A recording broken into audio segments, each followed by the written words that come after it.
ഇന്നൊരു രസമാണ് കേട്ടോ. അപ്പം വലിയ രസങ്ങളൊന്നും ഇടാതെ നമുക്ക് ആ രസത്തിലോട്ട് കിടക്കാം.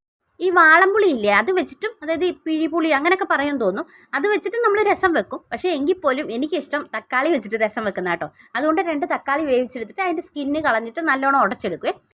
കടുക് പൊട്ടിക്കാനായിട്ട് കടുക് മാത്രമല്ല, കുറച്ച് ഉലുവയും കുറച്ച് ജീരകം ഇട്ട് കടുക് പൊട്ടിച്ചിട്ട് അതിനകത്തോട്ട് നമ്മൾ ഈ ഇഞ്ചിയും വെളുത്തുള്ളിയും ചതച്ച് വെച്ചത് ആദ്യം ജസ്റ്റ് ഒന്ന് വഴറ്റിയെടുക്കണം. പക്ഷേ ഞാനുണ്ടല്ലോ ഈ വീഡിയോ എടുക്കുന്നതിൻ്റെ ഇടയ്ക്ക് ആ കാര്യം അങ്ങ് മറന്നുപോയി കേട്ടോ. തക്കാളി ഇട്ട ശേഷമാണ് ഞാൻ ഈ ഇഞ്ചിയും വെളുത്തുള്ളി ഇട്ടത്.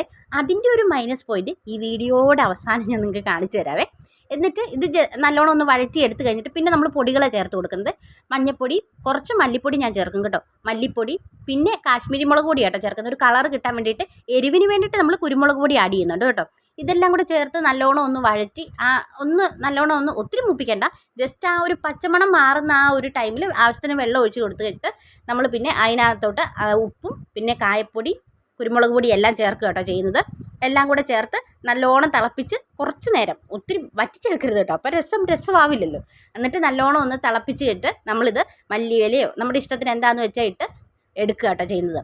ഇത് കണ്ടോ, ഏറ്റവും അവസാനം നിങ്ങളിത് കണ്ടോ, മല്ലിയില എല്ലാം ചേർത്ത് കഴിഞ്ഞിട്ട് ഈ വെളുത്തുള്ളി ഇതിൻ്റെ മുകളിൽ ഇങ്ങനെ ചത്ത മീൻ പൊങ്ങി കിടക്കുന്ന പോലെ കിടക്കുന്നത്. അത് ആദ്യം വഴറ്റാത്തത് കൊണ്ട് വന്ന ഒരു മിസ്റ്റേക്ക് കേട്ടോ.